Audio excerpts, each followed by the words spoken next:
관광 명소인 우도에 렌터카와 전세버스 반입이 금지됐습니다. 일부 상인들은 관광객이 크게 준다며 반발하고 있습니다. 예년보다 일찍 시작된 폭염에 바다 수온이 높아졌습니다. 양식 어류가 질병에 걸릴 가능성이 높아져 양식장마다 관리에 비상입니다.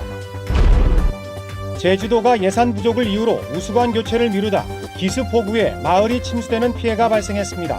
늑장 행정이 결국 팔을 키웠습니다. 제주에 병아리를 생산할 수 있는 종개장이 문을 열었습니다. 각종 질병 차단에도 도움이 될 것으로 기대됩니다. 여러분 안녕하십니까? 뉴스데스크 제주입니다. 한 해 200만 명의 관광객이 찾는 명소인 섬속의 섬 우도에 오늘부터 외부 차량 반입이 금지됐습니다.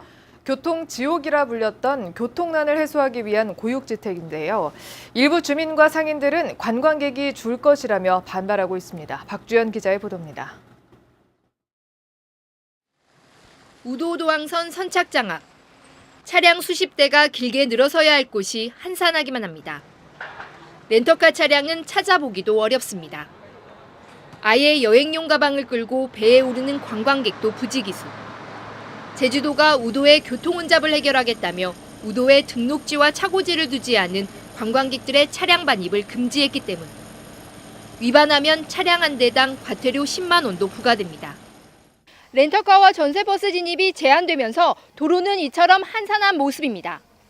차량이 먼저보다 이렇게 없어가지고 한산해서 우리가 다니기 너무 좋고 참 재밌었습니다. 하지만 우도 지역 일부 주민과 상인들은 반발했습니다. 여름 휴가철에 관광객 차량 반입을 금지하면서 매출이 평소보다 절반으로 떨어졌고 차량 운반 수입이 감소한 도항선 업체가 요금을 인상하면서 관광객들이 우도 방문을 꺼리고 있다고 주장했습니다. 한 11시 되기도 전에 줄을 서고 이렇게 했었던 데인데 지금은 손님이 절반도 식사 시간이 다 됐는데도 절반도 안 찼어요. 우도 사업자 150여 명이 반입 제한 조치가 충분한 의견 수렴을 거치지 않았다며 법원에 효력 정지 신청서를 제출한 가운데 우도의 외부 차량 반입 제한이 어떤 영향을 미칠지 주목됩니다. MBC 뉴스 박주연입니다. 밤낮 없는 폭염에 강수량도 예년보다 적어 바닷물 온도가 크게 높아졌는데요. 문제는 바닷물을 끌어 쓰는 어류 양식장입니다. 수온이 높아지면 어류의 면역력이 떨어져서 그만큼 질병에 걸리기 쉬워 어민들은 대책 마련에 부심하고 있습니다. 현재훈 기자가 보도합니다. 제주 서부 지역 바닷가 부근의 한 광어 양식장. 바닷물을 끌어들여 양식장에 가둬놓은 물 온도가 28도로 양식의 적정 온도인 24~25도를 크게 초과합니다. 하루 종일 바닷물을 갈아도 적정 온도로 낮추기가 어려워지자 먹이 공급을 중단한 지가 벌써 나흘째가 됩니다. 고수온에 먹이를 주면은 이 친구들이 먹이 먹음으로써 산소 요구량이 2배로 많다 보니까 먹이를 주면 수온이 올라가면 산소량이 떨어집니다. 용존 산소량이 그로 인해서 폐사가 발생해서 먹이를 못 주고 있습니다. 양식장 수온 조절이 어려워지자 산소 발생기를 풀가동해 용존 산소량을 늘리고 있습니다. 지하해수가 수온 조절에 도움이 되지만 지하해수 개발이 안 된 서부 지역 양식장의 경우 신규 지하수 개발 억제 방침에 묶여 있습니다.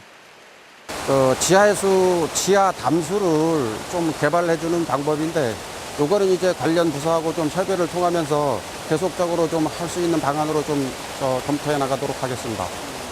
제주도 내 육상 양식장은 모두 550여 군데. 폭염에 따른 고수온 현상은 다음 달 중순까지 고비가 될 것으로 예상돼 육상 양식장 관리에 비상이 걸렸습니다. MBC 뉴스 현재훈입니다. 지난달 제주 지역 폭염 일수가 1961년 이후 가장 많았습니다. 제주지방기상청에 따르면 일 평균 기온이 33도 이상인 폭염 일수는 지난달 7.5일로 1961년 이후 가장 많았고 열대야 일수는 25.5일로 두 번째로 많았습니다. 또한 지난달 평균 기온은 28.4도로 평년보다 2.7도 높은 반면 강수량은 43.5mm로 평년의 16% 수준에 그쳤습니다. 올여름 들어 제주 남동부 지역에 4차례나 기습적인 폭우가 쏟아져 크고 작은 침수 피해를 입었는데요. 기상이변이 잦은 만큼 주민들은 우수관 용량을 늘려달라며 수년 전부터 요구했지만 제주도는 예산 부족을 이유로 계속 미뤄왔습니다. 늑장 행정이 화를 키웠다는 지적입니다. 이소연 기자가 취재했습니다. 시간당 100mm가 넘는 물폭탄에 골목 안이 물바다로 변했습니다. 삽시간에 쏟아진 비에 주택들은 침수되고 주민은 고립됐습니다.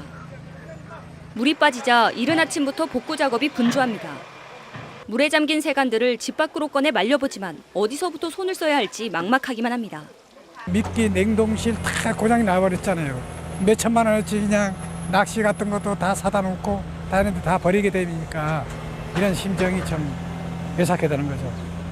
마을 곳곳에 있는 시설하우스 지붕에 고인 빗물들이 한꺼번에 도로로 쏟아지면서 침수 피해를 키웠습니다. 더 큰 문제는 우수관로의 용량. 침수 지역에 설치된 우수관로는 시간당 최대 20mm가량을 소화할 수 있도록 20년 전에 설치된 것이다 보니 100mm가 넘는 비에 속수무책이었습니다. 주민들은 수년 전부터 우수관 용량을 늘려달라며 행정기관에 요구했지만 예산 부족으로 차일피일 미뤄오다 화를 키웠습니다. 그 물 자체가 이 지방에 이 지역에 떨어진 물을 가지고 이런 물 난리 나는 게 아니라 이 마을 전체의 거 이게 도로를 타고 전부 지금 모아지는 거예요. 그럼 이 시설을 어떻게 분산시킬 수 있는 이 준비가 안 돼 있다는 거지. 제주도는 뒤늦게서야 우수관을 해안 쪽으로 연결하기로 했습니다. 다른 데에서 사업 투자가 힘드니까 저희가 일단 만행해서 사업 푸는 걸로 해서 지역에 그 사업을 하면서 설명회 하실 때 건의한 사항이 있고 해서 행정의 늦장 대응이 화를 키운 가운데 기습폭우는 더욱 잦아질 것으로 예상돼 제주도 전역에 대한 우수 처리 실태 점검이 시급해졌습니다. MBC 뉴스 이소연입니다. 지방공기업평가에서 제주관광공사가 하위권으로 내려앉았습니다. 행정안전부가 전국 343개 지방공기업을 대상으로 실시한 경영평가 결과 제주관광공사는 중국인 관광객이 줄면서 외국인 면세점 매출이 급감해 지난해 가등급에서 라등급으로 3단계 떨어졌습니다. 한편 제주도개발공사는 나등급을 유지했고 제주에너지공사는 최하위인 마등급에서 나등급으로 상승했습니다. 제주는 다른 지역에서 들여온 종란을 부화시켜 농가에서 병아리를 키우다 보니 조류독감 같은 전염병이 발생하면 크게 영향을 받을 수밖에 없었는데요. 제주의 닭고기 생산용 종개장이 문을 열면서 독자적인 수급과 방역 체계를 갖출 수 있는 계기가 마련됐습니다. 권혁태 기자의 보도입니다. 지난 5월 제주 지역에 고병원성 AI가 발생하면서 닭과 오리 15만 마리가 살처분됐습니다. 전북 군산에서 들여온 병아리가 AI에 감염된 것이 발단이었습니다. 다른 지역에서 종개를 반입해 병아리를 생산하는 제주는 이처럼 전염병에 쉽게 노출될 수밖에 없는 상황. 이 같은 문제를 해결할 수 있는 종개장이 제주에 처음으로 들어섰습니다. 연간 400만 마리의 닭을 생산할 수 있는 규모로 제주 지역 닭고기 수요의 50% 정도를 소화할 수 있습니다. 육지부의 어떤 그 전염병 발생에 좌우되지 않고 이 청정 지역을 유지할 수 있는 그 기반을 마련했다는데 그게 이제 굉장히 큰 의의가 있고요. 양계 농가에도 도움이 될 것으로 보입니다. 제주 지역 농가들의 90%가 다른 지방에서 병아리나 종란을 사들여왔던 만큼 수급 조절이 한결 수월해지고 양계 농가들의 경쟁력도 높아질 것으로 기대됩니다. 과거에 육지에서 병아리를 가져다가 키웠던 것과 달리 제주도에서 씨앗을 키워서 농가에 공급하게 됨으로써 순수한 제주도 특화된 닭고기를 생산할 수 있는 그런 이점이 있습니다. 병아리부터 제주에서 자체적으로 수급이 가능해지면서 가금류에 대한 전염병 차단과 함께 청정 이미지 강화로 양계 산업의 변화가 예상됩니다. MBC 뉴스 권혁태입니다. 제주 해녀문화의 유네스코 인류 무형문화유산 등재 기념판이 제주시 구자읍 하도어촌계에 세워졌습니다. 제주도는 오늘 오전 등재 기념판 제막식을 열고 제주 해녀의 자긍심을 높이고 해녀 문화에 대한 관심을 모으기 위해 앞으로 도내 어촌계 102곳에 등재 기념판을 설치하겠다고 밝혔습니다. 제주 해녀문화는 지난해 11월 에티오피아에서 열린 유네스코 정부간위원회에서 인류 무형문화유산에 등재됐습니다. 윤은걸 신임 제주지검장은 최근 영장회수 논란과 관련해 의사결정 과정을 투명하게 해 향후 유사한 상황이 재발하지 않도록 하겠다고 밝혔습니다. 윤 지검장은 취임 기자간담회에서 영장회수 논란은 지검 조직 내 여러 가지 오해와 관련 시스템의 부재에서 비롯된 것이라며 서면 지시를 일상화해 투명한 검찰을 실현하겠다고 말했습니다. 평화로 구간 과속단속에 하루 평균 76대가 적발됐습니다.